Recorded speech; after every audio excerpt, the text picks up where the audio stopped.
메리 크리스마스. 우리 서로 한번 얼굴 보면서 메리 크리스마스 한번 합시다. 네. 요즘은 이렇게 하네요. 이렇게. 자, 메리 크리스마스. 자, 이제 오늘 우리 이제 예수 그리스도께서 이 땅에 탄생하신 날이자 대강절의 마지막 주일입니다. 그래서 마지막 주일은 우리가 옆에 있는 휘장도 하얀색으로 바꾸고, 그리고 제일 마지막 촛불은 이렇게 하얀색입니다. 이 시간 우리 강대기 집사님 나오셔서 점화하겠습니다. 점화 끝나고 나면 다 같이 박수 한번 칩니다.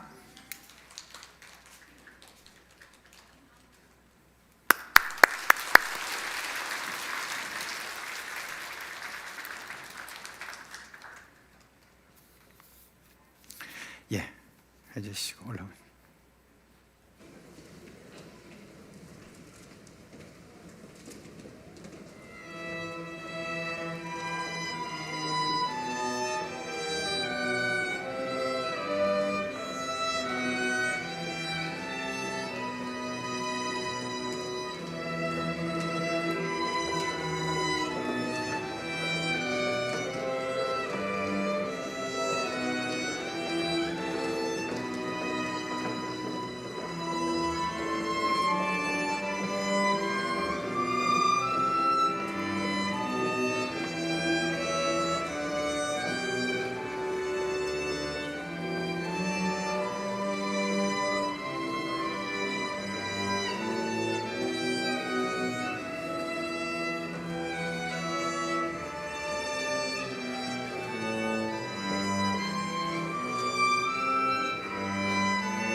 사상교회 식구님들, 지금부터 광고가 시작됩니다. 집중해서 들어주세요. 교회 소식입니다. 예배에 참석하신 분들과 인터넷으로 예배에 참여하신 분들을 환영합니다. 예배 안내입니다. 오늘은 성탄절입니다. 구주 예수님의 탄생을 진심으로 축하하며 감사하는 예배 되시기 바랍니다. 오늘 오전 2부 예배 시 유아 세례식과 오전 1부 청소년, 2부 성인 예배 시 학습 세례식이 있습니다. 오늘 오후 예배는 모이지 않습니다. 가족들과 함께 하시기 바랍니다. 오후 예배는 모이지 않는 관계로 점심 식사 제공을 하지 않습니다. 30일 금요일 금요기도회와 2023년 1월 1일 주일 새벽 기도회에는 모이지 않습니다.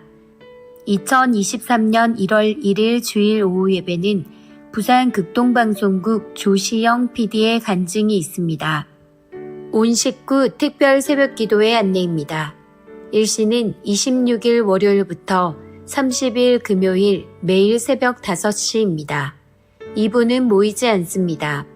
장소는 은혜울이며 주제는 구원 그 영광스러운 여정, 로마서 8장 23절에서 30절입니다. 강사는 이주영 목사입니다. 모두 참석하셔서 기도로 2022년도를 마무리하시고 2023년도 새해를 맞이하시는 은혜의 시간 되시기 바랍니다. 모임 안내입니다. 정기당회가 오늘 공동의회 후 회의실에서 있습니다. 성찬식 안내입니다. 2023년 1월 1일 주일 오전 1, 2부 예배 시에 성찬식이 있습니다.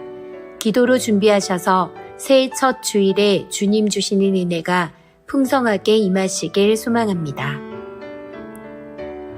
공동의회 안내입니다. 오늘 오전 2부 예배 후 은혜울에서 공동의회가 있습니다. 안건은 2023년 예산건, 회계감사팀장 인준건, 김종환 장로 원로 장로 추대건입니다. 세례교인 이상 회원들은 모두 참석하시기 바랍니다. 송구 영신예배 안내입니다. 12월 31일 토요일 밤 10시 30분 은혜울에서 세족식 시간이 있습니다. 모두 참석하셔서 말씀과 기도와 섬김을 통해 새해를 맞이하시기 바랍니다. 2022년 결산서 및 회계상부 통장 제출 안내입니다. 제출 기관은 교육위원회, 예배위원회 부서이며 제출일은 2023년 1월 1일 주일 오전 12시까지입니다. 사무실로 제출해 주시기 바랍니다. 교우 소식입니다. 이사 소식입니다. 114구역 박정욱 집사, 모라동으로 이사하였습니다. VIP 새가족을 환영합니다. 지난 주일 등록하신 새가족들입니다. 새가족들을 진심으로 환영해 주시고 위에서 기도해 주시기 바랍니다. 사상교회 식구님들, 예배에 집중할 수 있도록 지금 각자의 휴대폰을 점검하셔서 전원을 꺼주시거나 진동으로 설정해 주시기 바랍니다. 이 시간 경건한 마음과 몸가짐으로 하나님께서 기뻐 받으시는 예배 되도록 최선을 다하시고 하나님께 드리는 예배와 선포되는 말씀을 통해 큰 은혜 받으시기 바랍니다. 할렐루야. 네. 우리 뒤에 오신 분도 계시니까 우리 다 같이 메리 크리스마스 한번 하시죠. 서로 손 흔들면서 메리 크리스마스. 네. 여러분 참 잘 따라서 하세요. 자, 이제 자리에서 다 일어나시겠습니다.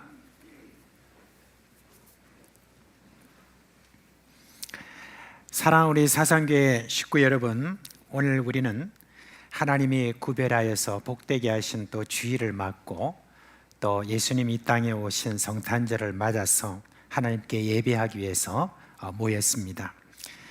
이제 하나님 받으시기에 합당한 예배가 되기 위해서 우리의 마음과 뜻과 정성을 다해서 살아계신 하나님께 영과 진리로 예배하겠습니다.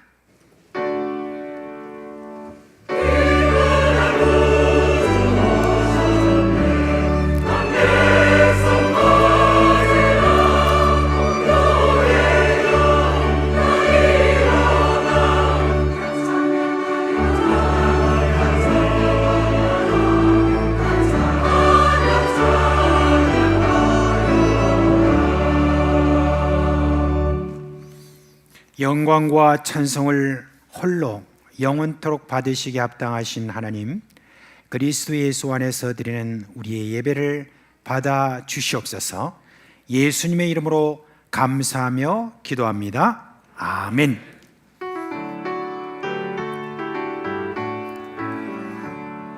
기쁘다 그주 오셨네, 밤에서 맞으라. 온 교회여 다 일어나, 다 찬양하여라, 다 찬양하여라, 다 찬양하여라.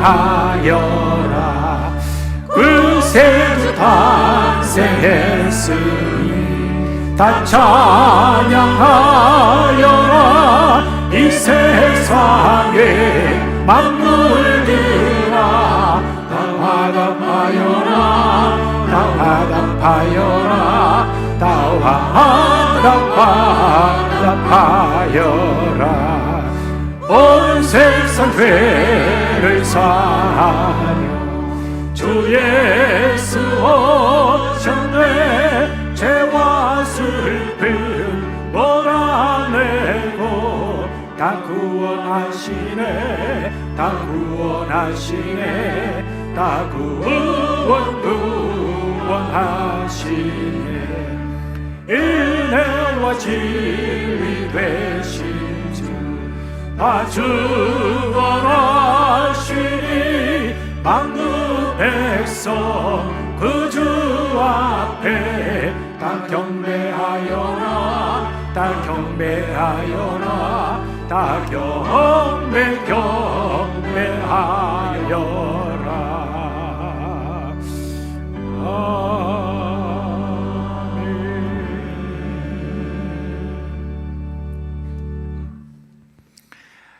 성도 여러분, 이제 오늘은 우리 올해 마지막 주일을 저희들이 맞이했습니다. 이제 한 해 동안 쭉 이렇게 우리가 돌아보면 우리의 부족하고 연약한 점들이 참 많았습니다. 그래서 저희들이 하나님 앞에 죄송스럽고 그런 일도 참 많았지만, 그래도 하나님께서 그 가운데서 우리를 이끌어 주셔서 오늘 우리가 이와 같이 연말에 하나님 앞에 예배를 드릴 수가 있습니다. 오늘은 저희가 참 하나님 앞에 우리가 참 참회하고 이런 어떤 시간도 있겠지만, 하나님의 우리에 대한 용서해 주심과 또 우리를 진리로 이끌어 주심과 우리의 기도에 응답해 주심과 우리의 건강과 여러 모든 일들에 있어서 하나님이 함께해 주신 그 은혜를 좀 감사했으면 좋겠습니다. 2021년, 2년 우리가 지난 3년 동안 지나오면서 하나님께서 우리에게 이 어려운 가운데서도 지켜주신 것, 우리가 또 감사하는 그런 마음을 담아서 이 시간 우리가 주여 한번 부르고 하나님께 온전한 마음으로 감사의 기도를 드리는 그런 시간이 되었으면 좋겠습니다. 함께 주여 부르고 기도하겠습니다. 주여, 오늘 우리 주님께서 우리를 사랑해 주신 그 놀라운 은혜를 인하여 감사를 드립니다. 하나님을 찬양합니다. 기뻐합니다. 감사합니다. 그 은혜 가운데 주님의 지난 한 해를 우리가 살아왔습니다. 주여, 주님의 은혜가 없었다고 하면 저희들이 주님이여 하시라도 제대로 설 수 있는 자들이 아닌 연약한 자들인 것을 우리 주님 아시지 않습니까? 오늘 아버지 하나님 앞에 감사를 드립니다. 참으로 우리 주님의 용서해 주심과 우리에 대한 그 사랑의 깊이와 넓이를 다 알지 못하지만 우리가 주님의 헤아린 거기까지, 또한 헤아리지 못한 것까지도 우리 하나님 앞에 감사를 드립니다. 하나하나 우리가 헤아려 볼 때 우리 하나님께서 우리에게 주신 응함과 또한 여러 살림과 이런저런 모양으로 우리 기도에 응답해 주신 놀라운 그 모든 사랑에 대해서 참으로 감사를 드립니다.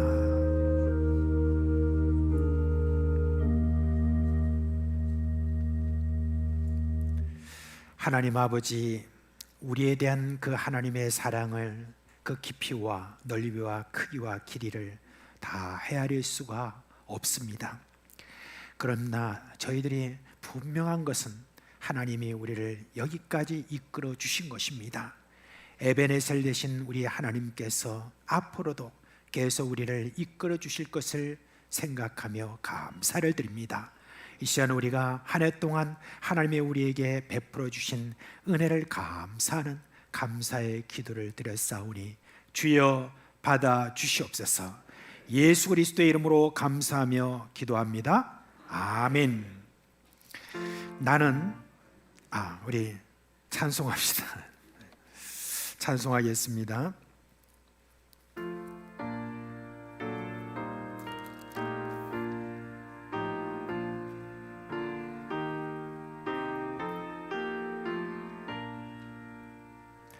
그 맑고 환한 밤중에 그 천사 내려와 그 손에 비 받들고서 다 찬송하리를 영광의 왕이 오시니 다 평안하여라.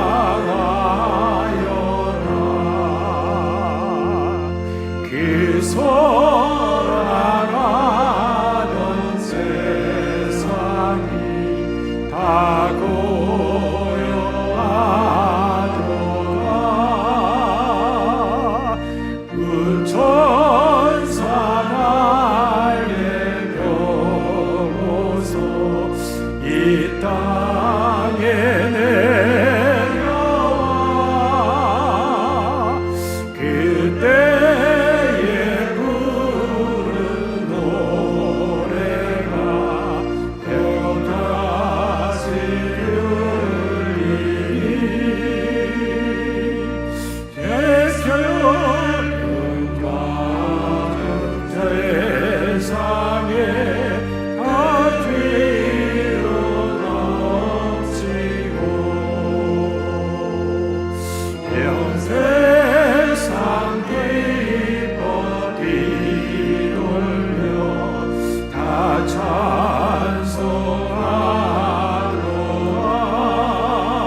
천사 기쁜 찬송을 들으며 쉬어라.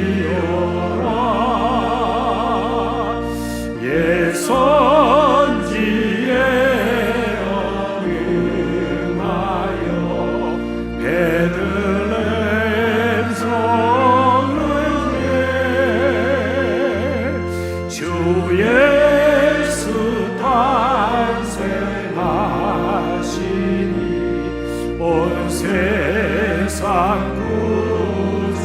구주와 저 천사 기쁜 노래를 또다시 부르니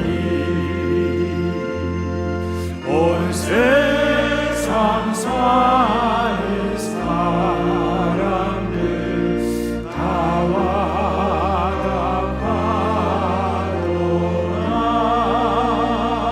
와답하도다. 우리 신앙 고백하고 난 다음에 우리 김종환 장로님 기도하시겠습니다. 나는 전능하신 아버지 하나님 천지의 창조주를 믿습니다. 나는 그의 유일하신 아들 우리 주 예수 그리스도를 믿습니다. 그는 성령으로 잉태되어 동정녀 마리아에서 나시고 본디오 빌라도에게 고난을 받아 십자가에 못 박혀 죽으시고 장사된 지 사흘 만에 죽은 자 가운데서 다시 살아나셨으며 하늘에 오르시어 전능하신 아버지 하나님 우편에 앉아 계시다가 거기로부터 살아있는 자와 죽은 자를 심판으로 오십니다. 나는 성령을 믿으며 거룩한 공교회와 성도의 교제와 죄를 용서받는 것과 몸의 부활과 영생을 믿습니다. 아멘. 구원의 빛으로 이 세상에 오신 성탄의 주님, 어두운 죄악 세상을 밝히시려 평화의 왕으로 오신 예수님, 허물과 죄악으로 영 죽을 죄인들을 살리시기 위해 이 땅의 구원자로 탄생하신 주님을 대강절 5번째 주일을 맞이하면서 찬양과 경배와 영광과 감사를 올려드립니다. 우리의 삶은 여전히 죄악 중에 연약합니다. 말씀에 불순종하며 정직하지 못하며 공의와 정의를 무시한 채 죄의 유혹에 빠져 살아왔음을 고백합니다. 전심으로 회개하오니 십자가의 보혈로 정결케 하옵소서. 이 시간 주님 의지하여 예배자로 나아갑니다. 성탄 예배를 통해 주님을 만나게 하시고 알게 하시고 크신 사랑과 구원의 은혜와 한 해 동안 베풀어 주시는 은혜에 감사하는 귀한 예배 시간 되게 하옵소서. 비대면의 예배 가운데도 임재하여 주시고 있는 곳에서 집중하여 신령과 진리로 예배하게 하옵소서. 하나님 아버지, 지속되는 우크라이나 전쟁과 코로나 상황이 그치고 평화와 평강이 가득하도록 긍휼을 베풀어 주시옵소서. 이 나라 이 민족을 불쌍히 여겨 주시옵소서. 대통령과 국무위원들을 붙드시사 지혜와 명철을 주시옵소서. 욕심과 분열을 떠나 하나님을 두려워하며 온전한 정치를 하게 하옵소서. 경제, 사회, 교육, 국방 모든 영역에서도 안정되게 하옵소서. 저 북한 땅을 불쌍히 여겨 주시옵소서. 김정일을 붙드시사 전쟁을 꾀하는 일에서 벗어나게 하옵소서. 지하 교회에서 고통 가운데 울부짖는 주의 백성들의 기도를 들으시며 구원으로 인도하시고 남북이 통일되도록 은혜 베풀어 주시옵소서. 전 세계에 나아가 계신 선교사님들의 사역과 안전과 건강을 지키시며 복음의 능력이 영혼 구원으로 열매 맺게 하옵소서. 다음 세대의 신앙 교육과 성장을 위하여 복음 확장을 위하여 지역사회 섬김과 사랑의 실천을 위해 비전관 건축이 잘 진행되게 하시며 세워주신 위원장과 위원들에게 섬김이 있게 하시고 온 성도들이 함께 기도하며 헌신함으로 아름답게 비전관이 세워지게 하옵소서. 하나님, 우리 교회 성도들의 삶의 곤고한 문제들을 위해 기도합니다.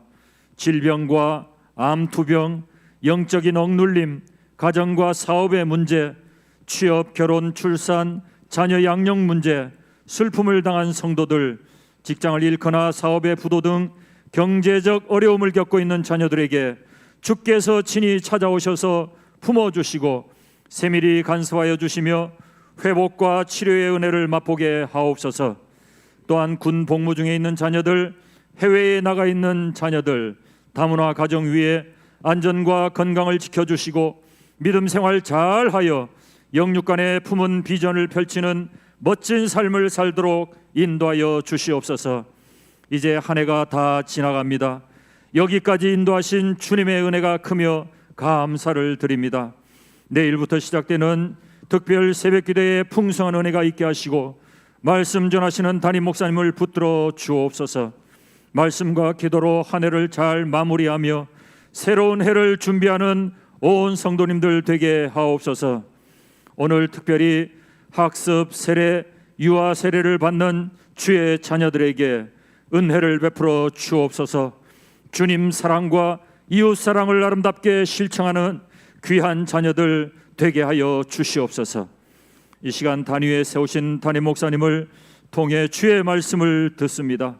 성령의 기름을 부어주시고 주의 능력을 허락하셔서 하늘의 보화를 캐내 우리에게 생명을 공급하실 때 우리의 영안이 열리고 영적인 귀가 열려 죄의 깨달음과 회개의 역사가 있게 하옵소서. 말씀 안에서 누리는 하늘의 기쁨으로 땅의 고통을 넉넉히 이겨나가는 은혜 받는 자 되게 하옵소서. 오늘도 성전 여러 곳에서 섬기며 수고의 땀을 흘리는 주의 자녀들에게 은혜와 복을 주시고 호산나 찬양대와 관현악단의 찬양을 기뻐 받으시며 하나님께 영광으로 올려지게 하옵소서. 하늘에는 영광, 땅에는 평화, 이 땅의 평강의 왕으로 오신 예수님의 이름으로 기도하옵나이다. 아멘.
보내주신 하나님의 은혜를 생각하며 우리 다 같이 개장할 때 박수하였습니다.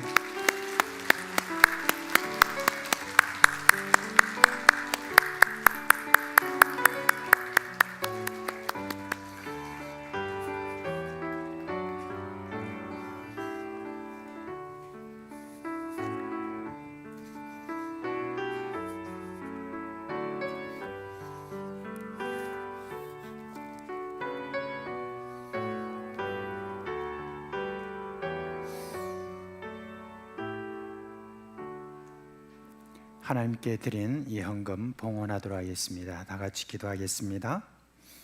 하나님 아버지, 이 땅에 예수 그리스도를 보내주신 성탄절을 맞아서 감사 예배를 드릴 수 있는 여건을 허락해 주셔서 감사드립니다.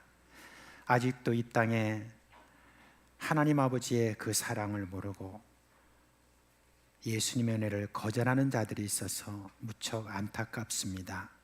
이번 성탄절에 들려주는 예수 이야기가 저들의 마음에 깊이 새겨지도록 은혜를 베풀어 주옵소서. 이 시간 성탄 감사와 함께 여러 예물을 드립니다. 우리의 마음과 함께 받아주시고 이 예물이 가는 곳마다 예수 그리스도의 복음이 왕성하게 전파되도록 역사하여 주시옵소서. 사랑하는 우리 식구들이 2022년의 힘겨운 상황에도 지켜주신 하나님 아버지, 이후로도 지켜주시고 우리의 필요를 풍성하게 채워주실 줄 믿습니다. 주님, 우리 교회 식구들이 지난 한 해 흘려보내는 일을 위해서 열심을 내었습니다. 힘써 행한 일을 기억하시고 하늘에 신령한 것과 땅에 기름진 것으로 풍족하게 하여 주시옵소서. 앞으로도 흘려보내는 일을 더 잘 감당할 수 있도록 직장과 사업에 복을 주셔서 형통하게 하시고 발전이 있도록 하여 주시옵소서. 비전관 건축이 시작되고 힘써 헌금을 하고 있는 우리들의 마음을 기억하시고 필요한 것 이상의 물질이 채워지도록 하여 주시옵소서. 우리 주 예수 그리스도의 이름으로 감사하며 기도합니다. 아멘.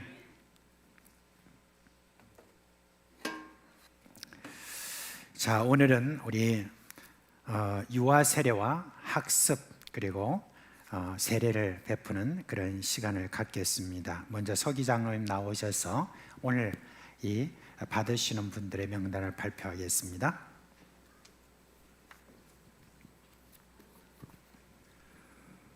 예, 먼저 유아 세례입니다. 이름을 부르면 부모님께서는 예라고 대답하시고 아이를 안고 제 자리에서 일어서 주시기 바랍니다. 김승현,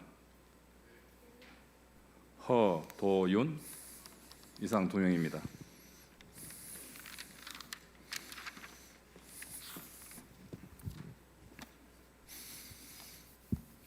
우리가 유아세를 베푸는 이유는 우리 믿음의 가정의 이 자녀들이 앞으로 믿음을 잘 전수받도록 우리 부모님들이 이제 아이를 대신해서 이제 신앙 고백을 하고 앞으로 믿음으로 잘 키우겠다는 그런 결단을 이렇게 했기 때문에 저희들이 유아 세례를 베풀게 되는 겁니다. 이 유아 세례를 베품으로 말미암아 이 믿음의 역사가 계속 우리 자손 대대로 흘러가는 그런 은혜를 베푸신 우리 하나님입니다. 이 시간 다시 한번 이제 모든 공중 앞에서 여러분들이 이제 서약함으로 말미암아 다시 한번 또 다짐하는 시간들을 갖겠습니다. 제가 여러분께 물으면은 바로 여러분들은 크게 예라고 대답을 해주시면 되겠습니다. 자, 여러분은 아이에 대하여 예수 그리스도의 보혈로 죄 씻음을 받아야 하고 성령의 은혜로 새롭게 되어야 한다는 필요성을 인식합니까? 여러분은 이 아이에 대한 하나님의 언약을 확신하고 자신의 구원을 위하여 진력하는 것과 마찬가지로 이 아이도 주 예수 그리스도의 속죄를 신뢰함으로 구원을 얻을 수 있다는 사실을 인정하면서 신앙적인 양육에 힘쓸 것을 서약합니까? 여러분은 지금 이 아이를 하나님께 바치고 겸손한 마음으로 하나님의 은혜를 의지하며 친히 경건의 본을 아이에게 보여주고 그를 위하여 기도하며 그와 함께 기도하고 거룩한 진리의 도를 가르치고 주의 교훈 가운데서 장성하는 일에 최선을 다하기로 작정합니까? 네, 감사합니다. 이제 세례를 베풀도록 하겠습니다.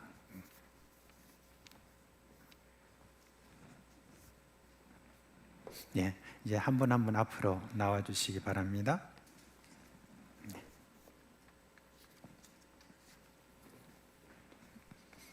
명단.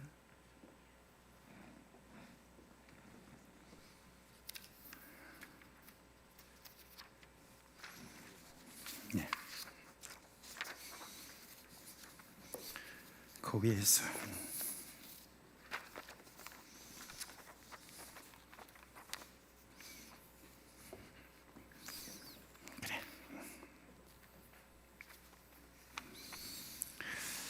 하나님의 언약의 아들 김승현에게 내가 성부와 성자와 성령의 이름으로 세례를 주노라. 아멘. 어유 착해요. 예, 감사합니다. 들어가시고.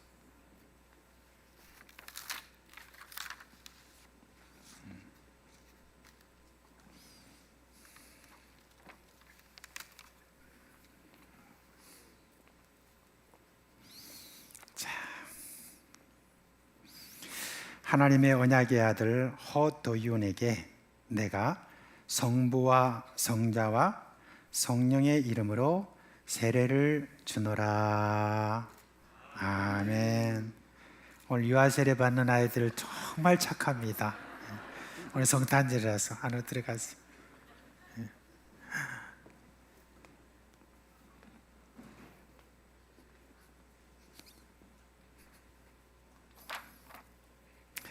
같이 기도하겠습니다. 하나님 아버지, 우리의 자녀들을 사랑하시고 우리를 사랑하신 것처럼 이들을 통하여서 하나님 영광 받아주심을 감사를 드립니다. 오늘 사랑하는 우리 승현이와 도윤이가 이렇게 유아세를 받게 되었습니다.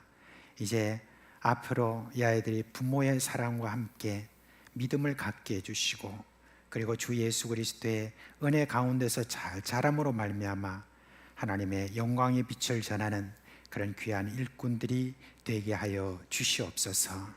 우리 주 예수 그리스도의 이름으로 감사하며 기도합니다. 아멘. 자, 이제 공포하겠습니다. 김승현과 그리고 허도윤은 대한예수교 장로의 사상교회 유아 세례 교인 된 것을 성부와 성자와 성령의 이름으로 공포하노라. 아멘. 네, 축하의 박수를 한번 해주시죠.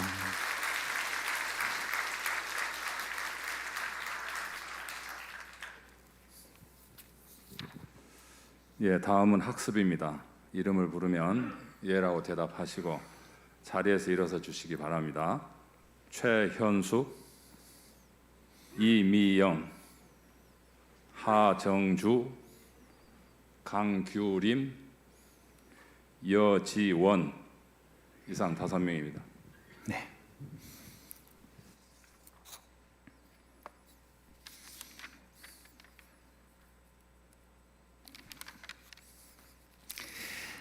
우리 교회에서 이제 학습이라는 그 과정을 거치는 이유는 이제 세례 받기 전에 한 번 더 예수 그리스도의 그런 죽으심과 나와의 관계에 대해서 하나하나 제대로 조금 이렇게 기초를 쌓는 그런 시간입니다. 그리고 세례를 받기까지 한 번 또 이 단계를 통해서 다시 한번 신앙을 확인하는 그런 시간이 되겠습니다. 그래서 오늘 학습을 받는 여러분은 앞으로 또 세례 공부를 또 잘하고 앞으로 세례 받기까지 열심을 다하겠다는 그런 다짐을 하는 그런 시간이기도 합니다. 그럼에도 불구하고 여러분의 그 기초적인 신앙에 대해서 다시 한번 오늘 서약을 통해서 한번 다짐하는 시간을 갖도록 하겠습니다. 제가 여러분께 이렇게 물으면은 여러분은 크게 거기에 대해서 예라고 그렇게 해주시길 바랍니다. 오른손을 한번 들어주세요. 네, 제가 묻는 말에 예라고 대답하시면 되겠습니다. 여러분은 모든 죄를 버리고 하나님만을 의지하기로 서약합니까? 여러분은 주 예수 그리스도를 자신의 구주로 영접하고 그를 신뢰하며 그의 명령에 복종하기로 서약합니까? 여러분은 성경 말씀과 교회 제반 규례를 열심히 학습하여 일정한 기간이 지난 다음에는 지체 없이 세례받기로 소원합니까? 네, 손을 내려주십시오. 제가 기도하겠습니다. 전능하시고 자비로우신 하나님 아버지, 우리 사랑하는 우리의 귀한 형제 자매들에게 은혜를 베풀어 주셔서 예수님의 피로 모든 죄를 용서해 주시고 자녀로 삼아 주시는 것을 감사합니다. 이제 오늘 서약을 하고 학습 교인이 된 우리 교우들에게 복을 주셔서 세례받기까지 주의 성령으로 계속 다스려 주셔서 믿음에 굳게 서도록 하여 주시옵소서. 예수님의 이름으로 기도합니다. 아멘. 네, 그대로 자리에 서 계시길 바랍니다. 최현숙, 이미영, 하정주, 강규림, 여지원 씨는 대한예수교 장로회 사상교회에 학습교인 된 것을 성부와 성자와 성령의 이름으로 공포하노라. 아멘. 자, 우리 박수로 여러분 맞이해 주시기 바랍니다. 네, 감사합니다. 앉아 주시기 바랍니다.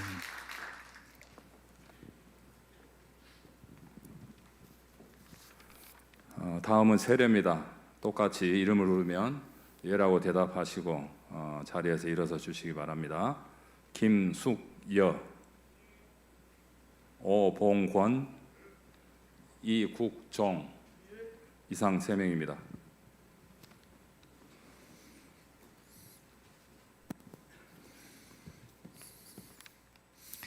이제 교회에 여러분들이 세례를 받기 위해서 그동안에 여러 학습 과정을 잘 이렇게 거치고 세례반 과정도 잘 거치고 오늘 드디어 세례를 받게 됩니다. 이미 교육을 여러분 받았지만은 세례를 받는다는 것은 이제 우리 주 예수 그리스도의 이름을 내가 믿는 것, 이것을 우리 모든 교회 식구들에게 다 선포하고 그리고 우리 하나님 받아주시는 그 은혜를 감사하는 시간이고, 또 하나는 뭐냐면 바로 우리 교회의 정식 교인이 된 것입니다. 정식 우리 한 교인으로 그렇게 되어서 책임과 의무를 이렇게 다 하는 분으로서 세워진다는 그런 의미가 있습니다. 이 세례를 받음으로 말미암아 여러분 공식적으로 우리 가운데서 하나님의 자녀요, 또한 우리 하나님께서 베푸신 그런 귀한 교인이 된 것, 그것을 선포하는 것입니다. 이 시간 여러분께 이제 서약의 시간을 가지게 되는데 여러분 세 분 다 오른손으로 들어주시기 바랍니다. 그리고 제가 묻는 말에 여러분들이 예라고 대답을 해주시기 바랍니다. 여러분은 자신이 하나님 앞에 죄인인 줄 알며 당연히 그의 진노를 받아야 될 사람이지만 하나님의 크신 자비에 의하여 구원 얻는 길 외에 소망이 없는 자인 것을 인식합니까? 여러분은 주 예수 그리스도가 하나님의 아들이심과 죄인의 구주심을 믿으며 복음에 말한 바와 같이 구원하실 이는 오직 예수 그리스도 한 분뿐인 줄 알아 그를 영접하고 그에게만 의지하기로 작정합니까? 여러분은 지금 성령의 은혜만을 의지하고 그리스도를 좇는 자가 되어 모든 죄를 버리고 그의 가르침과 모범을 따라서 살기로 작정합니까? 여러분이 이제부터 교회 관할과 치리에 복종하고 성결과 화평을 이루도록 노력하기로 작정합니까? 네, 감사합니다. 손 내리십시오. 이제 세례식을 하겠습니다.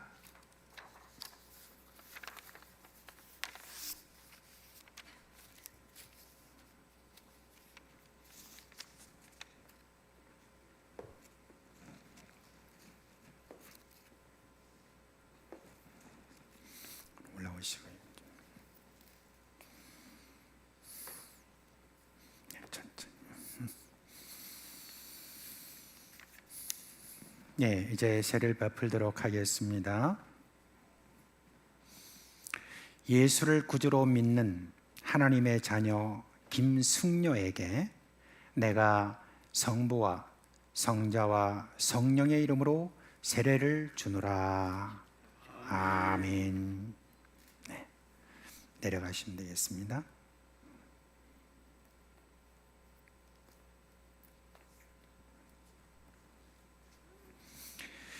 예수를 구주로 믿는 하나님의 자녀 오봉곤에게 내가 성부와 성자와 성령의 이름으로 세례를 주노라. 아멘. 네, 내려가시면 되겠습니다.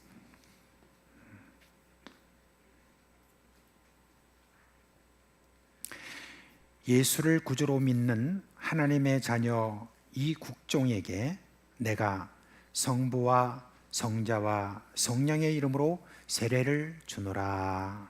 아멘. 예, 내려가시면 되겠습니다.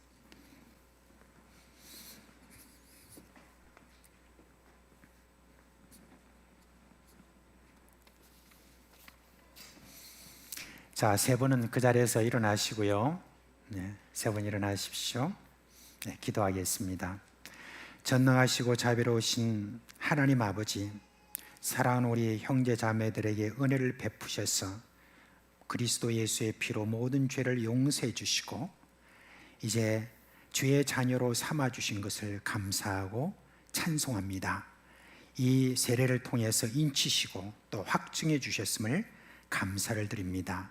우리 형제 자매들이 주의 성령으로 계속 다스림을 받아서 믿음과 은혜 가운데서 날마다 잘 자라게 하도록 주님께서 역사하여 주옵소서. 우리 주 예수 그리스도의 이름으로 감사하며 기도합니다. 아멘. 축하의 박수를 드리겠습니다.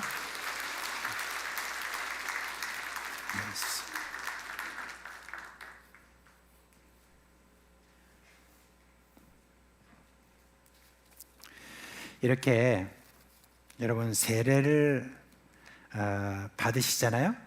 그러면 세례를 받으시는 그분에 대해서 아마 그분보다 훨씬 더 기쁜 마음으로 바라보고 계시는 분들이 계실 거예요. 이분들을 전도했던 분입니다. 이렇게 한 분이 이제 예수를 믿고 이렇게 세례를 받는다. 참 놀라운 일들을 바라보는 그분의 마음이 어떨까요? 또한 이 일을 위해서 우리 학습반, 세례반에 이름도 없이 그렇게 지금 수고하시는 분들이 참 많은데 그런 분들의 여러 가지 수고를 통하여서 이와 같이 오늘 감격적인 학습과 세례를 이렇게 받게 되었다는 것 하나님 앞에 너무너무 감사를 드립니다. 이따가 여러분 또 나가실 때 그럴 때 많은 분들 격려해 주시고 앞으로 믿음 안에서 잘 자랄 수 있도록 여러분이 기도를 해 주시기를 바랍니다. 자, 이제 우리 12월 달 마지막 주고 우리 12월 마지막 여러분 이제 성경 암송을 해야 되겠습니다. 이거 꼭 우리가 해야 되겠습니다. 다 준비되셨습니까? 네, 시작. 마태복음 24장 14절 말씀. 이 천국 복음이 모든 민족에게 증언되기 위하여 온 세상에 전파되리니 그제야 끝이 오리라. 마태복음 24장 14절 말씀. 아멘. 자, 오늘 우리 설교할 말씀 보겠습니다. 누가복음 2장입니다.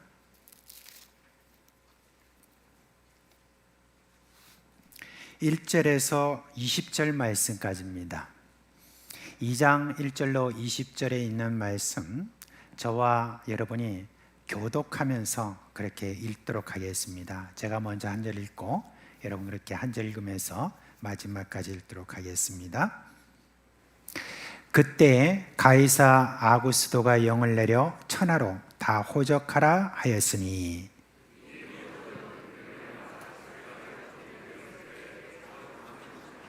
모든 사람이 호적하러 각각 고향으로 돌아가매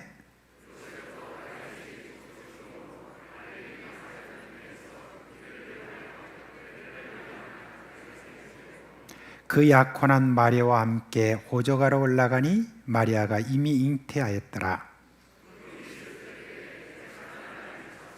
첫 아들을 낳아 강보로 싸서 구유에 뉘었으니 이는 여관에 있을 곳이 없음이라.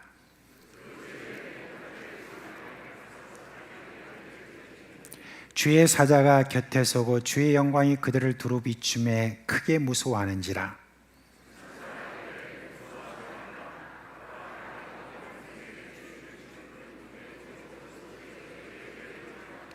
오늘 다윗의 동네에 너희를 위하여 구주가 나셨으니 곧 그리스도 주시니라.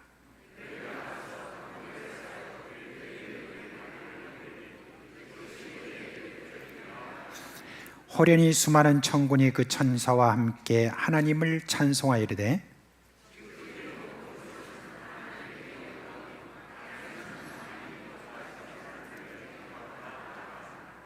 천사들이 떠나 하늘로 올라가니 목자가 서로 말하되 이제 베들레헴으로 가서 주께서 우리에게 알리신 바 이 이루어진 일을 보자 하고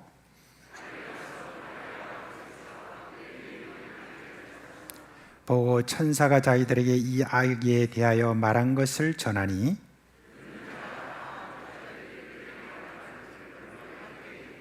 마리아는 이 모든 말을 마음에 새겨 생각하니라. 목자들은 자기에게 이르던 바와 같이 듣고 본 그 모든 것으로 인하여 하나님께 영광을 돌리고 찬송하며 돌아가니라. 아멘.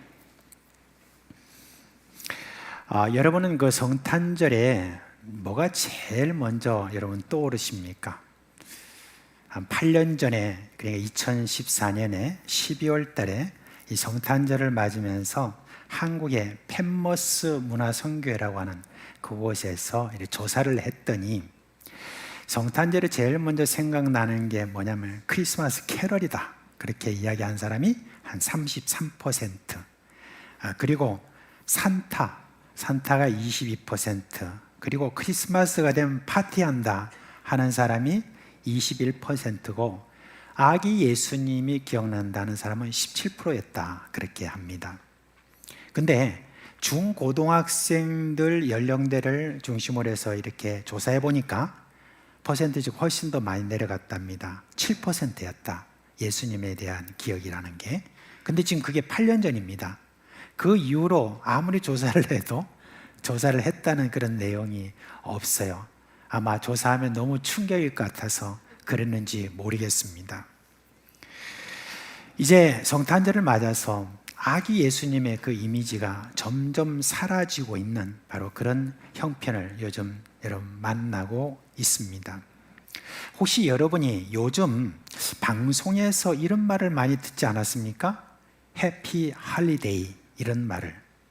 여러분 옛날에는 이 크리스마스라고 그랬잖아요. 메리 크리스마스라고 이렇게 했는데, 그런데 요즘은 그걸 바꿔가지고 해피 할리데이, 말하자면 이렇게 행복한, 그저 뭐 즐거운, 그냥 뭐 그런 말할 수도 있지만 그냥 휴일이다 라고 그렇게 이야기를 하는데, 바로 이게 지금 이 크리스마스에 예수 그리스도를 자꾸 지워버리려고 하는 그런 지금 사탄의 계략 중에 하나다라고 여러분이 보시면 되겠습니다.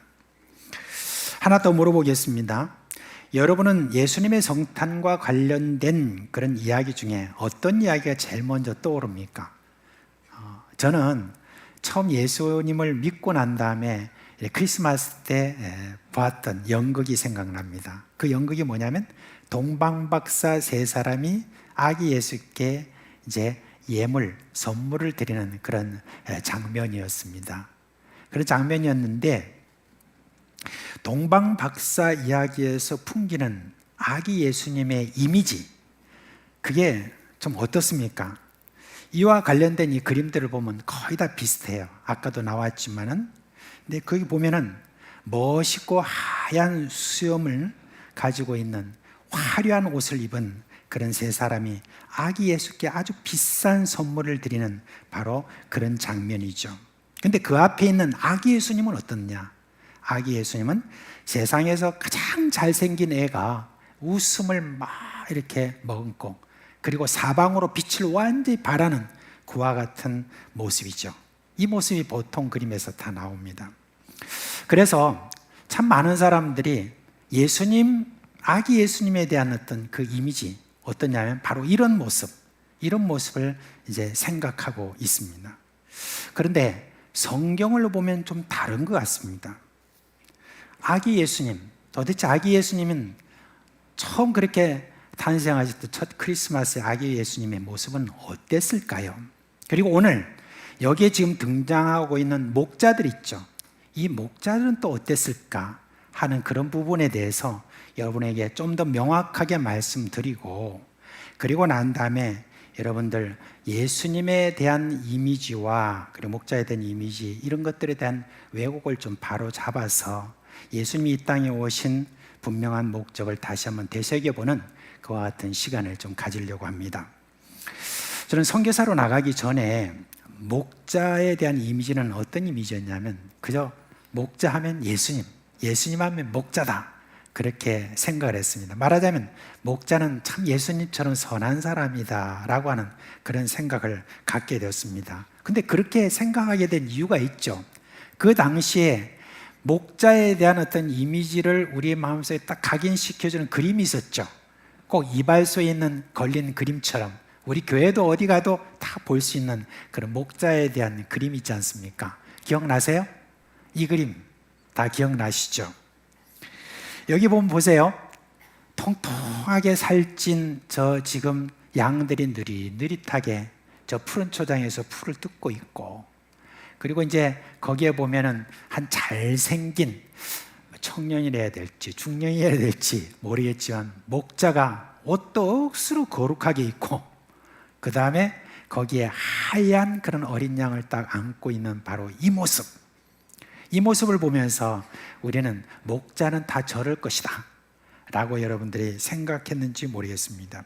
그런데 제가 선교지로 가니까 거기는 양도 많고 목자도 억수로 많았습니다. 그 중에 여러분 이 양들이 그 인구의 4배 정도가 많으니까 얼마나 양이 많겠습니까? 그래서 양도 많이 보고 목자도 이렇게 봤는데 완전히 그 이미지가 완전히 바뀌어 버렸어요.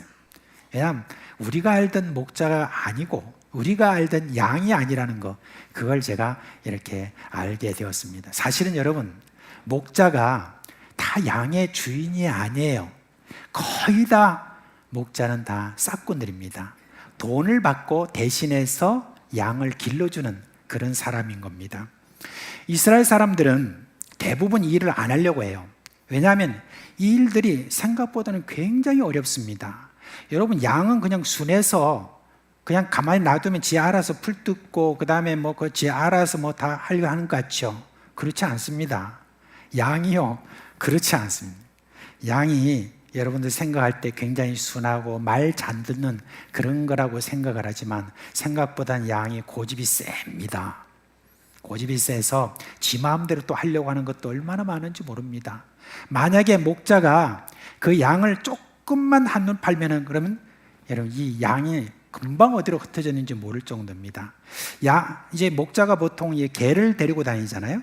근데 개를 데리고 다니는 것에 대해서 여러분 생각할 때 뭐 어떤 맹수가 양을 잡아먹으려고 이렇게 오면은 개가 달려들어 가지고 그 맹수를 쫓아내는 역할을 한다고 생각하실지 모르지만 그와 같은 일은 거의 없고, 거의 다 이 개가 하는 일은 뭐냐면은 양이 딴짓하지 않도록 감시하는 그런 역할을 하는 겁니다. 양이 저쪽으로 하면 빨리 쫓아가 가지고 양을 무리 안으로 들여보내는 그와 같은 일을 이 개가 하는 겁니다. 말하자면 이 양은 딴짓을 많이 한다는 거예요. 그래서 어떤 분은 이제 요한복음 10장에 보면은 거기에 보면 말 잘 듣는 양에 대해서 나오잖아요. 목자가 앞서면 그러면 양은 딱 뒤따라간다고 그렇게 생각하는데 여러분 그건 오해입니다. 양이요, 자기 목자라고 하는 것이 확신이 안 서면 절대 잘 안 따라갑니다. 얼마나 고집이 센지 몰라요. 그래서 그 일에 대해서 성경에 기록된 것이 이사야서 53장에 나옵니다. 6절에 보면 이런 말씀이 나왔죠. 한번 같이 읽어볼까요? 우리는 다 양 같아서 그릇 행하여 각기 제 길로 갔거늘. 처음에 이 말씀을 보고 그냥 지나갔는데 나중에 이해가 되더라고요. 고집센 그런 양들처럼 각기 제 길로 갔다는 말입니다. 여러분 이 양을 이렇게 데리고 다니는 거 이것도 참 어렵지만 이들에게 먹일 초장을 찾는 건요, 여러분 이거 얼마나 어려운지 모릅니다. 이 양들은요 먹성이 좋아요. 그래서 한 며칠 동안 그 풀밭에서 풀을 뜯고 나면 풀이 없어요. 그래서 빨리 다른 곳으로 또 옮겨야 되는데 그 일이 여러분 보통 일이 아닙니다. 양을 이끌고 다니기도 어렵지만은 푸른 초장을 다 그때그때 찾아가지고 거기에서 이렇게 먹인다는 거 여러분 너무너무 어려운 일이죠. 그런데 그 대가로 받는 돈은 어떻습니까? 이에 풀칠하기도 어려울 정도로 굉장히 박합니다. 그렇기 때문에 이스라엘 사람들이 이 목자로 일한다라고 하는 것을 거의 다 꺼리고 안 하려고 하는 것이죠. 그냥 정말 이제는 할 어떤 일을 도무지 못 찾겠다 하면 마지막으로 찾아서 일을 하는 게 바로 이 목자의 일인 것입니다. 자, 이렇게 일은 고생스럽고 임금은 적으니까 여러분 목자들이 어떤 분이겠습니까? 사람 다 똑같습니다. 그렇게 적은 월급을 받고 여러분 제대로 일이나 하겠습니까? 또 이 양이 자기 양도 아닌데 제대로 일하지 않죠. 그래서 대부분의 그런 목자들은 게으릅니다. 제가 이제 키리스탄에 있을 때에 그때 이제 그 여름이 되면 그러면 가장 이제 풀이 왕성하게 자라고 하는 어떤 그런 때이기 때문에 이제 많은 어떤 목자들이 양들을 데리고 다 산 위로 올라갑니다. 그러면 거기 언덕이나 이런 데는 막 양들이 엄청 많이 풀을 뜯는 곳이 있습니다. 근데 거기 가면 참 여러 가지 이제 우리 좋은 광경을 보기 때문에 올라갑니다. 올라가서 보면은 양들은 이렇게 풀을 조금씩 뜯고 있지만은 양들의 모습을 보면 막 이 털에다가 막 똥을 묻히고 막 그냥 온갖 가시들이 이렇게 묻혀 있는 그런 양들을 봅니다.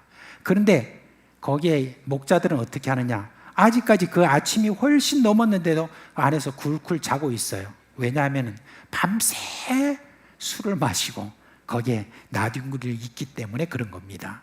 그뿐만 아니라 또 깨가지고 대충 씻고 난 다음에 양들이 지금 병들었는지 어떻게 됐는지 짐승에게 잡혀갔는지 이거 확인도 안 하고 그냥 앉아서 또 코무즈라고 하는 그런 기타가 있습니다. 그거들로 딩딩딩딩 탁 하고 놀다가 술 마시고 친구들 오면 그냥 친구 좋아가지고 또 안고 그런다고 이 양들을 제대로 잘 돌보지 않습니다. 그러니까 이스라엘 사람들을 비롯해서 이 중앙아시아나 이런 어떤 그런 지역에 있는 그 사람들은 목자를 누구로 알겠습니까? 삭슬 주고 쓰는 사람 중에 제일 못 믿을 사람으로 보는 겁니다. 달리 말하자면 목자에 대한 이미지가 어떠냐? 그냥 게으르고 악한 자들이다라고 생각합니다. 그러니까 그런 이미지가 이제 다들 그렇게 강하게 이렇게 임박혀 있는데 그 가운데 우리 예수님께서 요한복음 10장에 보면 이스라엘 그 사람들에게 선한 목자 이야기를 했거든요. 그러면서 예수님 뭐라고 그랬냐면 나는 선한 목자다. 선한 목자는 양을 위해서 자기 목숨을 바친다. 이렇게 말했습니다. 근데 지금은 우리가 이렇게 말 들으면은 뭐 그런가 보다 생각하는데 이미 그런 어떤 분위기를 너무 잘 알고 있는 이스라엘 사람들의 입장에서 보면 그 말이 너무 기가 막힌 거예요. 그 말이 들을 때 무슨 선한 목자가 어디 있냐 그렇게 생각을 하는 거예요. 그리고 선한 목자가 있다는 거는 이게 저 사람이 뭘 지금 가지고 이야기하는지 이해를 못하겠다 하면서 심지어 저들의 반응이 이렇습니다. 그게 이제 요한복음 10장 19절에서 21절에 나오거든요. 뭐라고 하냐면 이렇게 말합니다. 이 말씀으로 인하여 유대인 중에서 다시 분쟁이 일어났다. 목자 이야기를 듣고 그 중에 많은 사람이 뭐라고 말했느냐? 그가 귀신 들려 미쳤거늘 어찌하여 그 말을 듣느냐? 이렇게 이야기한 거예요. 그러니까 이해할 수 없는 그런 어떤 지금 선한 목자 이야기를 들은 이 사람들은 무슨 소리 하니 미쳤나? 그런 목자가 어디 있노? 라고 지금 그렇게 이야기를 하는 것입니다. 목자들은 그야말로 사람들부터 철저하게 무시를 당하는 그런 사람들이었습니다. 목자는 여러분 선한 자들이 아니었습니다. 그냥 무시당하는 연약한 자들이었습니다. 당시에 그렇게 무시당하는 사람들 중에 보면은 창녀들이 있죠, 그죠? 그리고 또한 상당히 무시함을 당하는 그런 사람이 누구죠? 세리였습니다. 근데 창녀와 세리와 함께 무시를 당하는 그런 그 사회의 사람들이었던 바로 이 목자였습니다. 제가 왜 오늘 이렇게 목자에 대해서 비판적으로 이렇게 자세히 여러분 설명하냐면은 예수님을 나셨음을 전해 들은 그 목자 있잖아요. 이 본문을 보면서 여러 많은 설교라든지 무슨 글을 이렇게 보면은 좀 그거를 잘 여러분 오해하도록 그렇게 표현하는 게 많아요. 그냥 이 목자들이 아주 경건한 사람으로서 그날 메시아를 마치 기다렸던 사람처럼 그렇게 하면서 그들의 경건을 높이려고 하는 그와 같은 이렇게 설명들이 많아서 그것 때문에 우리가 목자에 대해서 다른 이미지를 가지면 안 된다는 그것을 여러분들께 말씀드리려고 하는 것입니다. 목자들은 무슨 경건해서 그래서 천사들이 나타나서 저들에게 그런 기쁜 소식을 전해줬다라고 하는 것이 아니라는 것입니다. 그들은 어떤 사람들이냐, 그 사회에서 연약한 중에서도 가장 연약한 사람들이었다라고 하는 그것만 여러분이 먼저 생각하시면 됩니다. 자, 이들에게 천사들이 나타났다는 것은 전혀 예상치 못했던 일입니다. 당시 베들레헴에도 보면 소위 경건하다고 하는 그런 사람이 많았습니다. 어떤 사람들은 금식하고 어떤 사람들은 없는 살림에도 양을 잡아서 하나님 앞에 예배 드리는 그런 참 메시아 소식을 들을 충분한 그 같은 경건한 사람들이 있었습니다. 그런데 그 많고 많은 그런 사람 중에서 하필 경건에서 멀다고 생각하는 목자들에게 인류에게 전해주는 가장 기쁜 소식이 전해졌습니다. 오늘날로 한번 생각해 보면 예배당에서 예배도 드리지 않고 경건한 착한 일 어떤 것도 하지 않는 그러한 자들에게 이렇게 이 소식이 전해졌다는 바로 그 이야기입니다. 자, 이제 우리가 또 이 본문을 보면서 천사들이 나타났을 때 그랬을 때 이 양들의 목자들의 반응이 어땠죠? 놀랐다고 했습니다. 놀랐다라고 하는 어떤 그 자체에 대해서 그저 빛이 확 비치니까 그냥 그거 깜짝 놀랐다라고 하는 그 이상의 의미가 있습니다. 여러분, 어둠에 그런 빛이 나타나면 어떻습니까?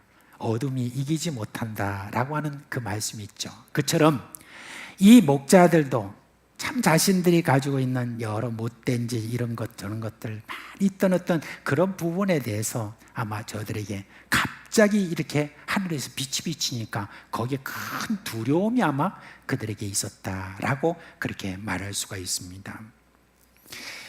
자, 예수님께서 이제 천사들이 이 예수님의 그런 소식을 들고 이렇게 왔을 때 저들이 무서워했지만 그때 천사가 뭐라고 그랬습니까? 무서워하지 말라.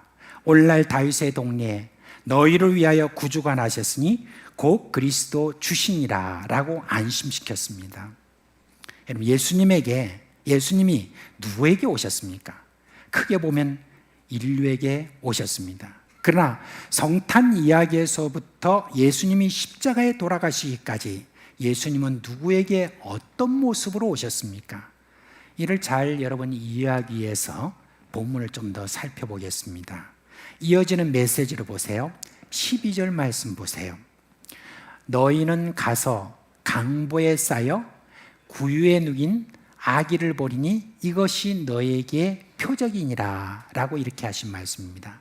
그런데 여러분, 우리 성탄 이야기를 이렇게 해나가면서 또 우리 목자 이야기를 보면서 우리가 쉽게 그냥 지나가는 그런 말씀일 수 있습니다. 예수님이 이 땅에 어떤 모습으로 왔는가에 대해서 우리에게 분명히 보여주는 그런 내용입니다.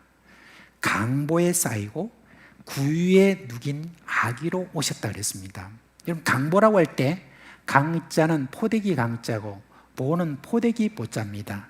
말하자면은 그냥 누더기 같은 그와 같은 포대기였다라고 여러분 생각하는데 그도 그럴 것이 마리아와 요셉이 여러분 있을 곳이 없을 정도로 그와 같이 가난했던 그런 사람이었기 때문에 여러분 이것이 어느 정도 우리가 이해되지 않겠습니까? 그렇지 않습니까?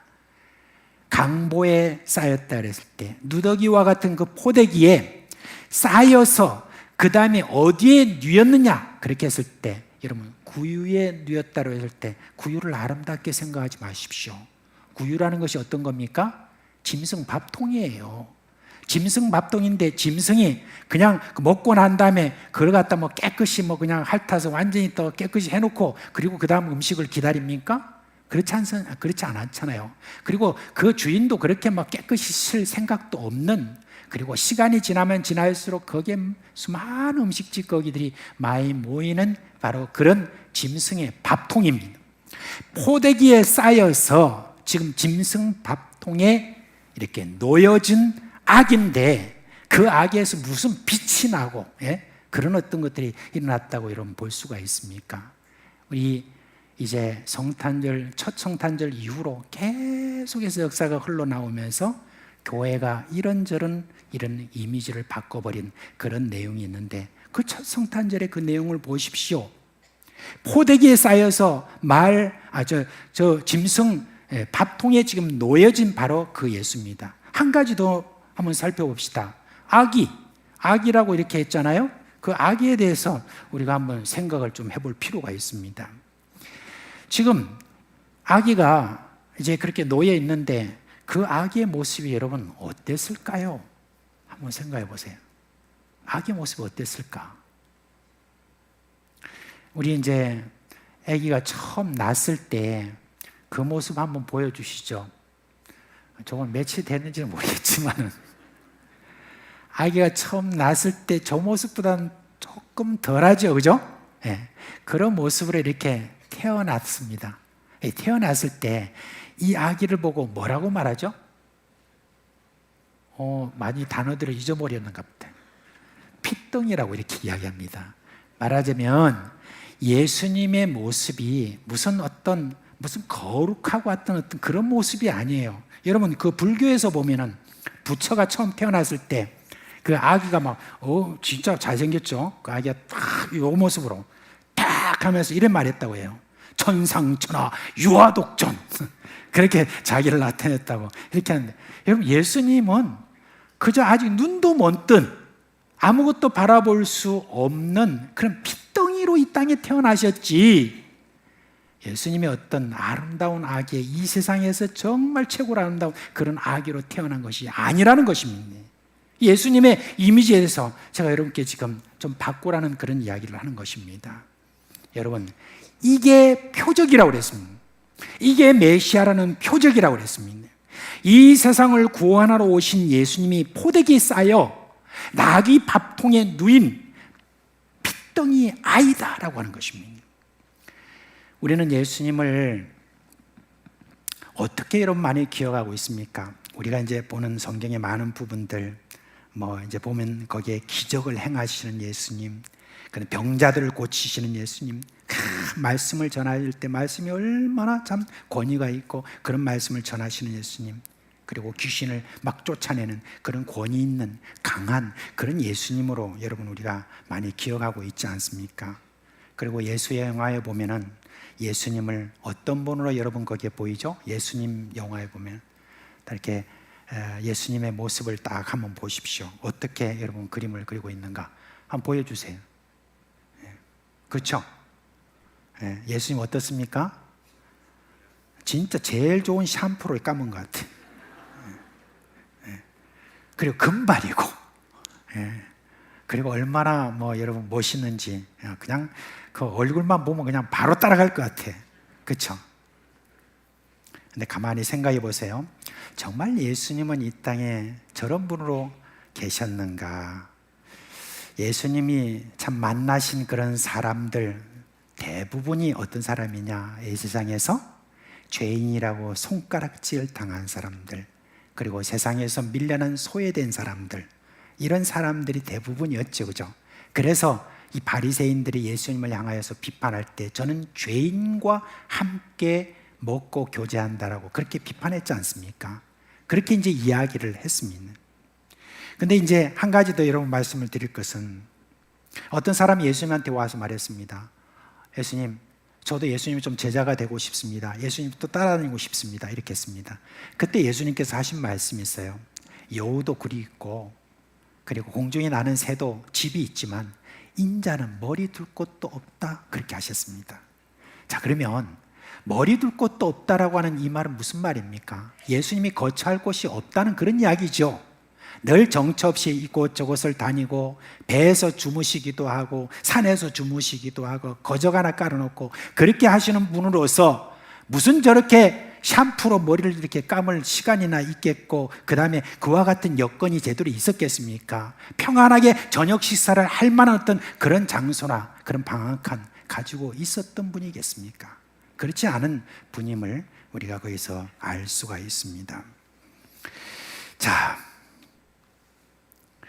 예수님을 묘사한 구약 성경의 이사야 53장 2절 말씀을 보면 더 확정적으로 이야기해 주고 있습니다. 우리 한번 가볼까요? 다 같이 한번 읽어봅시다. 시작. 그는 주 앞에서 자라나기를 연한 순 같고 마른 땅에서 나온 뿌리 같아서 고운 모양도 없고 풍채도 없은즉 우리가 보기에 흠모할 만한 아름다운 것이 없도다. 예수님의 모습은 바로 그런 모습이었습니다. 그러면 우리가 하나의 질문을 할 수 있죠. 왜 그러셨을까 하는 겁니다. 자, 앞서 우리가 보았던 목자의 이미지를 여러분께 말씀을 드렸습니다. 사람들에게 버림받고 무시받은 연약한 자들 중에서 연약한 자가 누굽니까? 바로 이 목자였습니다. 그러면 그들에게 예수님이 어떤 모습으로 가는 것이 가장 효과적일까요? 예수님이 우리에게 보여주시는 것은 그들과 같은 모습입니다. 말하자면 연약한 자들에게 연약한 모습으로 그렇게 가시는 것입니다. 목자들이 예수님이 계신 곳에 도착했을 때 예수님의 모습은 어땠습니까? 포대기에 쌓여 짐승 밥통에 놓여 있는 바로 이 핏덩이였습니다. 아무런 힘없는 그런 자, 연약한 자 중에 연약한 자의 모습을 보았습니다. 그렇다고 이 목자들이 에게 저게 무슨 메시아야? 라고 그렇게 여러분 생각할 수도 있지만은 천사들이 저들에게 말씀을 미리 해주셨습니다. 너희가 가서 그 아기를 보는데 그 아기는 포대기에 쌓여 구유에 누인 그것이 너희들에게 표적이다라고 이렇게 이야기를 했습니다. 그래서 저들은 그것을 보고 메시아라는 것을 의심치 않았습니다. 근데 하나 더, 그 모습을 보면서 이 목자들이 얼마나 여러분 거기에 감사했을까요? 저분이 메시아라면 아마 자신들의 처지를 잘 아실 분이라시는 거예요. 예수님은 인간의 낮은 자리를 체험하신 그런 분이라고 성경에 말하고 있습니다. 히브리서 4장 15절 말씀에 이런 말씀인데 다 같이 한번 볼까요? 같이 읽읍시다. 우리에게 있는 대제사장은 우리의 연약함을 체휼하지 아니하는 자가 아니요 모든 일에 우리와 한결같이 시험을 받은 자로 돼 죄는 없으시니라. 여기서 체휼이라는 말 있잖아요. 그 체휼이라는 어떤 이 말은 원래 무슨 뜻이냐면 동일한 감정을 가졌다라고 하는 것입니다. 예수님은 자신의 모습을 낮추어서 그와 같은 연약한 모습으로 오실 뿐만 아니라 연약한 자의 그 모든 것들에 대해서 공감하는 그와 같은 감정을 가지셨던 그런 분이라는 겁니다. 그 다음에 히브리서 2장 15절 말씀에 같이 해볼까요? 15절. 우리에게 있는 대제사, 그게 아니에요. 2장 18절. 네, 죄송합니다. 2장 시작. 자기가 시험을 받아 고난을 당하셨은 즉 시험 받는 자들을 능히 도우시니라. 아멘. 여러분, 예수님이 여러분에게 어떤 모습으로 오셨었습니까? 그걸 한번 여러분 생각해 보십시오. 여러분이 강한 자로 있을 때 예수님이 여러분에게 오셨습니까?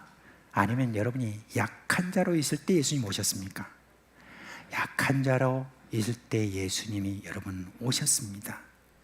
그리고 예수님은 여러분에게 강한 자로 여러분이 다가오셨습니까? 아닙니다. 예수님은 바로 내 모습 이대로 내 형편을 아시는 분으로 오신 것입니다. 예수님을 향하여서 이야기할 때 그는 상한 갈대를 꺾지 아니하시는 분이라고 그랬습니다. 상한 갈대, 어떤 갈대인 줄 아시겠죠? 금방 부러질 수밖에 없는, 손만 턱 대도 부러질 수 없는 그 상한 갈대를 꺾지 아니하시는 바로 그런 분으로 우리에게 오셨습니다. 그뿐만 아니라 꺼져가는 심지를 끄지 않으시는 분이라고 그랬습니다. 겨우 꺼져가는 그런, 지금 여러분 촛불 보셨죠? 그 꺼져가는 심지를 딱 끄지 않는, 그러니까 예수님은 얼마나 우리의 자신에 공감하고 우리의 연약함에 대해서 아시고 예수님은 우리에게 다가오신 것입니다. 그렇게 다가오셔서 그 예수를 나의 구주로 여러분이 영접하시게 된 것입니다. 만약에 누가 나를 진짜 도우려고 한다면 여러분 어떻게 도와야 진짜 도우는 것입니까? 윗자리에서 아래를 바라보면서 너 이렇게 저렇게 이런 식으로 해서 그게 여러분 제대로 도울 수 있는 게 아니죠. 봐라, 누가 나를 도울 수 있냐면 나의 이 모든 모습들에 대해서 이해하고 낮은 자리에 내려와서 나와 같은 어떤 공감을 하고 그렇게 해서 나를 도와야 진짜 돕는 것 아니겠습니까? 그 도움이 실제 나에게 도움이 되는데 지금 여러분 예수 그리스도는 저 높고 높은 곳에서 모든 만물들이 다 저를 왕으로 만왕의 왕으로 계셨던 그 예수 그리스도께서 우리의 그 인간 연약하디 연약한 이 인간을 도울 수 있기 위해서 예수님이 이 땅에 포대기로 쌓아서 짐승 밥통에 핏덩이로 계신 그 예수님으로 이 땅에 오셨다는 바로 그 이야기인 것입니다. 그리고 인간의 모든 것들에 대해서 다 채울하신 그런 분으로 우리 가운데 계시는데 바로 그분이 누구냐? 예수입니다. 그래서 예수님이 우리에게 진정으로 소망이 된 것입니다. 우리가 예수를 믿는, 우리가 구세주로 믿는 예수님, 너무 여러분 그 이미지에 대해서 강한 자의 모습으로 여러분 갖지 마시기를 바랍니다. 오히려 강한 자가 약한 자가 되셔서 진정으로 약한 자를 제대로 돕는 그런 분으로 우리 가운데 계셨다라고 하는 것, 그걸 여러분 우리가 기억해야 될 것입니다. 연약한 우리를 위해서 연약한 모습으로 오신 예수님, 이것이 바로 예수님이 나에게 구주이신 증거요, 표적이요, 그리고 우리의 소망이 되는 것입니다.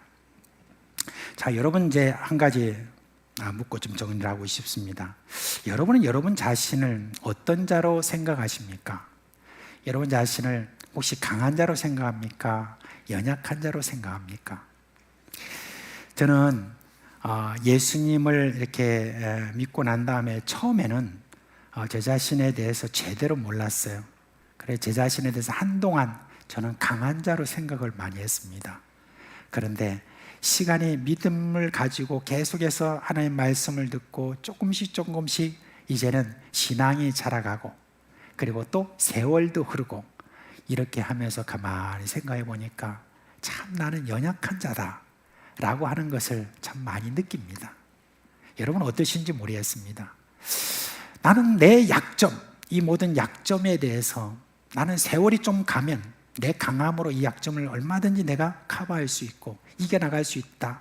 그리고 내 신앙이 좀 더 자라게 되면 이 모든 것들을 다 내가 정복할 수 있다고 생각을 했는데 여러분 그게 아닌 것 같아요. 세월이 흐르면서 가만히 살펴보니까 참 내가 연약한 자구나. 내가 앞으로 죽을 때까지 이 연약함을 내가 얼마나 극복할 수 있을까라고 하는 그런 어떤 지금 생각이 참 많이 듭니다. 그래서 여러분 예수님을 제대로 만난 자들은요 사람들 앞에 나타날 때 강한 자로 잘 나타나지 않습니다. 만약에 아직도 사람들 앞에 강한 자로 나타나는 어떤 그런 모습이 내게 있다고 한다면 그분은 아직까지 예수님을 제대로 만났을까 하는 그런 생각이 듭니다. 우리 예수님 이 땅에 우리에게 보여주신 것이 무엇입니까? 예수님이 이 땅에 오실 때 우리에게 보여준 것은 이겁니다. 포대기에 쌓여서 짐승 밥통에, 그 더러운 밥통에 핏덩이로 이렇게 오신 예수님, 그 예수님은 이 땅에 계실 때도 강한 자로 사람들에게 나타난 것이 아니라 사람들의 그 연약한 자들의 그 모든 마음들, 생각들, 이 모든 것들에 다 공감하시면서 슬픔을 그대로 같이 느끼시고 그리고 기쁨도 같이 느끼시고 그들의 어떠함을 제대로 잘 이해하는 그런 연약한 자의 모습으로 내려가셔서 그들을 이끌어 계속해서 강한 자로 서서히 이끌어 가셨던 바로 그런 예수님인 것을 우리가 기억해야 될 것입니다. 우리 기독교가 너무 오랫동안 예수님의 이미지를 이 세상에 잘못된 것은, 잘못 전한 것은 아닐까 하는 그런 의심이 듭니다. 그 증거가 뭐냐면 자꾸 교회가 화려하고 강한 이 모든 것들을 자꾸 이 세상에 보여주려고 하면서 약한데 자꾸 강한 채 하려고 하는 그와 같은 그런 모습을 보여주고 그것으로 이겨보려고 하는 그런 객기를 부리고 있는 것은 아닌가 하는 그런 생각이 듭니다. 거기에는 강함이 없습니다. 약한 가운데서 내가 강하다라고 하는 그 예수님의 그 모습이 드러날 수가 없는 것이죠. 지금의 교회 성도들을 보면서 가장 안타까운 것이 무엇이냐면 예수님에 대한 이미지를 강함으로 알고 강한 것을 보여주려고, 이 세상이 강한 것을 보여주려고 이렇게 애를 쓰고 있습니다. 멋진 옷에 좋은 차, 좋은 집, 그런 것이 있어야 사람들이 복음에 관심을 가진다고 그렇게 생각하는데 천만의 말씀입니다. 지금까지 여러 섬김을 통해서 보니까 낮은 자리로 내려가서 그들의 형편을 충분히 이해하며 함께한 자들에게서 좋은 열매가 맺혀요. 강함으로 하려고 한 자들은 제대로 된 열매가 없어요. 가난하고 약한 자의 모습으로 내려가려고 노력하는 그 모습에 그래도 사람들은 소망을 가지는 것을 보았습니다. 사랑하는 우리 사상교회 식구 여러분, 예수님은 여러분의 형편에 맞게 연약하게 이 땅에 오셔서 여러분을 지금 강한 자로 이끌고 가고 계십니다. 그러면 이제는 여러분 어떠하셔야 되겠습니까? 그냥 강한 자로 표현하시겠습니까? 그게 아니라 예수님을 닮아서 우리도 그와 같은 모습의 이 세상에 우리가 나타나야 되는 것입니다. 어떤 모습입니까? 오늘 여기에 있는 말씀, 너희들에게 메시아 된 그 표적, 너희들에게 소망이 되는 그 표적, 그것은 뭐냐? 연약하디 연약한 포대기에 쌓여서 짐승 밥통에 놓여있는 핏덩이와 같은 연약한 자의 그런 모습으로 온 그것을 우리가 배워야 되는 것입니다. 나는 강할지 모릅니다. 그러나 그 강한 것으로 사람들이 나타나는 것이 아니라 약한 자로 주님 앞에, 그렇게 사람 앞에 나타나서 우리 연약한 자의 자리로 내려가서 이 약한 자를 강하게 하시는 바로 그 대열에 여러분 함께 참여하시기를 우리 주 예수 그리스도의 이름으로 축원합니다. 예, 이제 다 자리에서 일어나시겠습니다.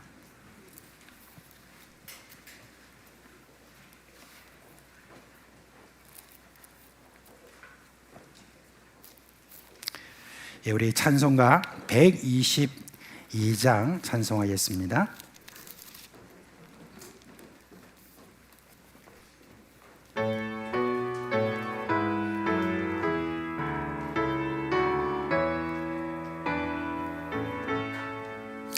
참 반가운 성도여, 야 이리 와서 베들레헴 성면에 가봅시다. 저 천사의 하늘에 되하기를 보고 엎드려 절하세, 엎드려 절하세, 엎드려 절하세.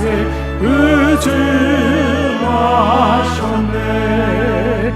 저 천사여 찬송을 높이 불러서 이 광활한 천지에 울리려라. 주 하나님 앞에는 영광을 돌려 엎드려 절하세, 엎드려 절하세, 엎드려 절하세. 의증하셨네. 이 세상에 주께서 탄생할 때에 참 신과 참 사랑이 되시려고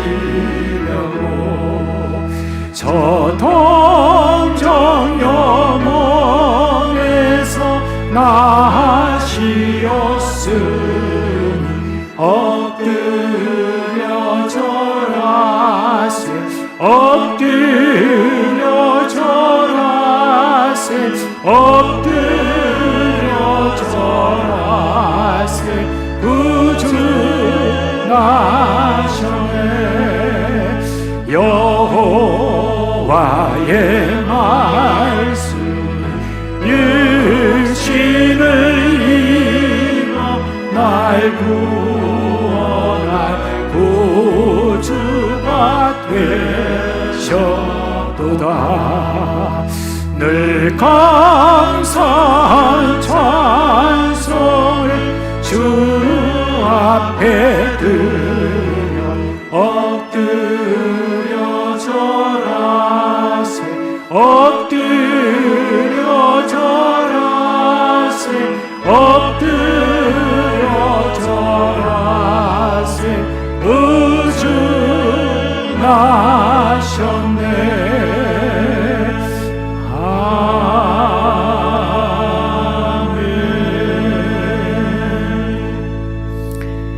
우리 주 예수 그리스도의 은혜와 하나님 아버지의 그 크신 사랑과 성령의 우리 가운데 계시면서 일으키시는 모든 생명의 역사가 오늘 2022년 마지막 주와 그리고 성탄절을 맞아서 참 우리 주님께서 이 땅에 참 그런 모습으로 오신 모습을 닮아 참 이 세상에 그런 모습으로 나가겠다고 마음에 다짐하는 우리 사랑하는 식구들의 머리 위에와 그 가정과 생업 위에 영원토록 함께 있을지어다. 아멘.